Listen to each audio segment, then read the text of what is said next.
Hello dear students, today I will discuss on Ruby laser.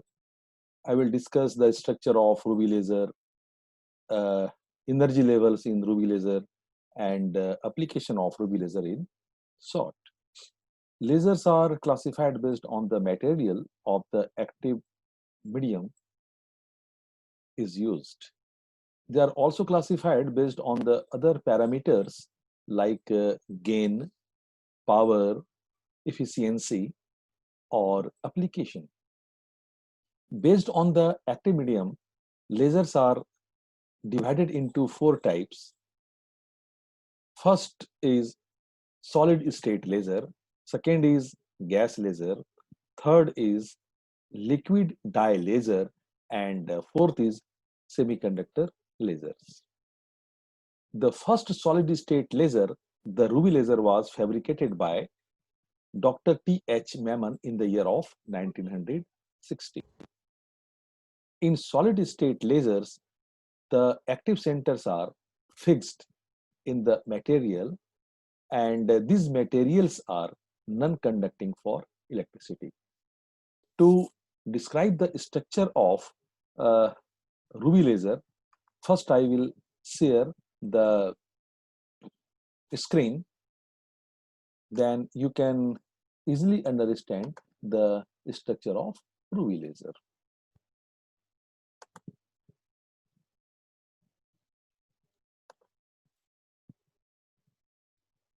Yeah. A Ruby laser is a three-level solid state laser that uses a ruby crystal as its gain medium. This is the structure of ruby laser. This is flash lamp. This is flash lamp in the form of helical, and a crystal is inserted inside this helical flash lamp. Now I will discuss the structure of this ruby laser.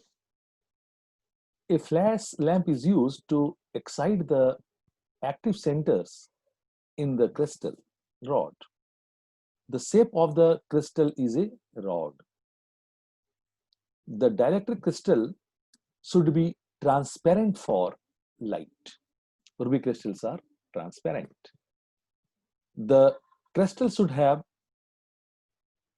good thermal conductivity because the heat produced during the excitation can damage the crystal.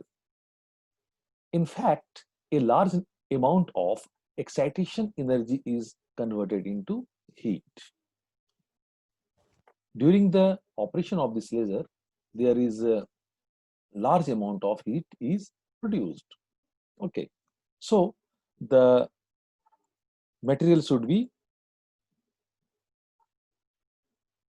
the high thermal conductivity. The ruby laser is made of a single cylindrical crystal of a ruby here, whose ends are flat. This is the ruby crystal, and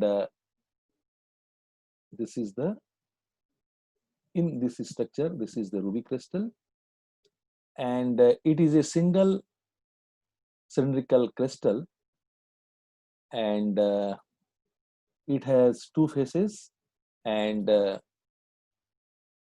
whose ends are flat, one of which is silvered and other one is partly silvered.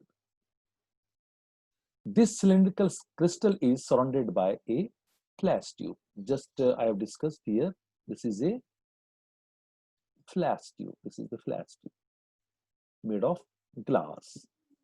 Okay, right? The ruby consists of aluminum oxide in which its few atoms are replaced by chromium ion. The chromium ions have a property to absorb green light. When light is incident on the ruby rod, then when chromium is doped, then it is the property of chromium ion, it absorbs the green light. The chromium ions acts as a active centers, and aluminum and oxygen atoms are inert. The concentration of chromium ion is about 5% by weight. Only 5% by weight is doped chromium ions in the ruby crystal. The fully silvered, here this side, this is a fully silvered. The fully silvered face of ruby rod has 100% reflection, while the partly silvered face has 10% transmission. The rod is surrounded by a helical flash tube filled with xenon gas. In this tube, the xenon gas is filled. The whole system is cooled by a coolant circulating around the ruby rod. This is about the structure of the ruby laser. Now I will discuss the energy levels in ruby laser. In this ruby laser, a helical flash lamp filled with xenon gas is used as a pumping source. And as discussed, just the ruby crystal is placed inside a xenon flash lamp. Already I have discussed in the structure of the laser. Now I will discuss the energy levels in ruby laser. This is a 3-level laser system. Here energy state E1, here energy state E2, energy state E3. This is called, sometimes ruby laser is also known as 3-level solid state laser. The chief characteristics of the energy level of chromium ion is that the level E3, here level E3, E3 has a lifetime of 10 to the power -8 second, whereas the metastable state, here E2 is the metastable state, here E2 is the metastable state, and metastable state E2 has a lifetime of 10 to the power -3 second. When a highly intense beam of white light is incident on a ruby rod, the chromium ions in the ground state absorbs light of wavelength 5500 angstrom and goes to upper state E3. However, because of a very small lifetime, the excited chromium ions rapidly jump to energy state E2 by losing some of its energy to the crystal lattice through a non-radiating transition.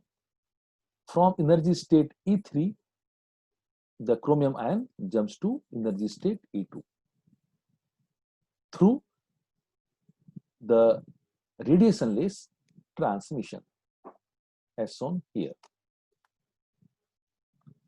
When an electron in the excited state jumps back to lower state, it emits red light. Hence, the ruby has a red color. The excited electrons are highly unstable.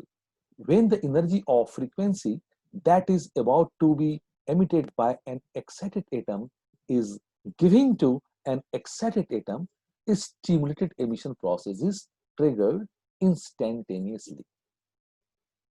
These radiations are in phase with exposed radiations and are reinforced constructively. These radiations are allowed to pass back and forth millions of times in the crystal with the help of mirrors at the two ends. A chain reaction is started and a powerful beam of coherent red light is obtained. The laser beam obtained from ruby rod is red and the wavelength is 6943 angstrom. Now I will discuss the stacking in Ruby laser. Here, because of flash operation of the pump, pulse laser is obtained. For a very short period of 1/10 of a microsecond in which ruby is lashed, spikes of very high intensity emission are formed. This is called stacking of laser and is shown here. Here, this is the stacking. Along y-axis, this is power, and along x-axis, time in millisecond. This is called stacking of laser and is shown when the pump is switched on for a value much more than the threshold value.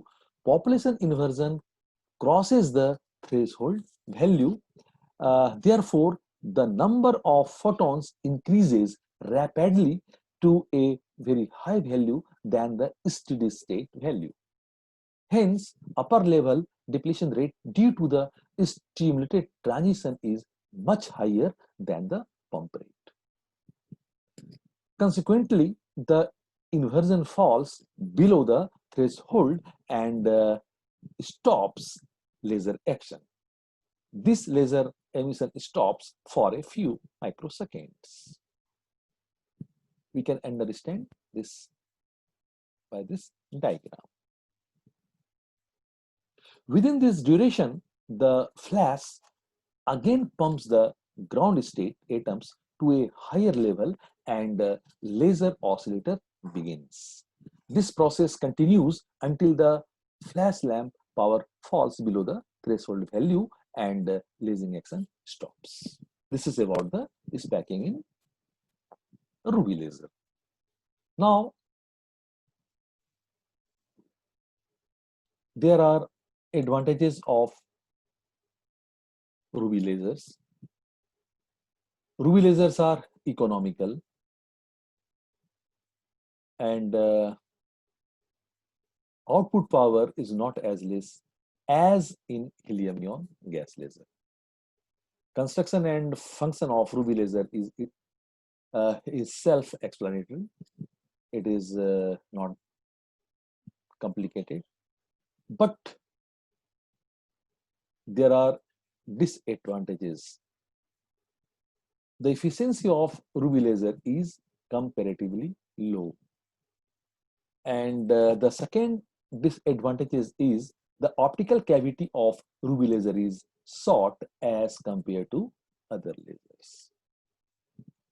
Now, I will discuss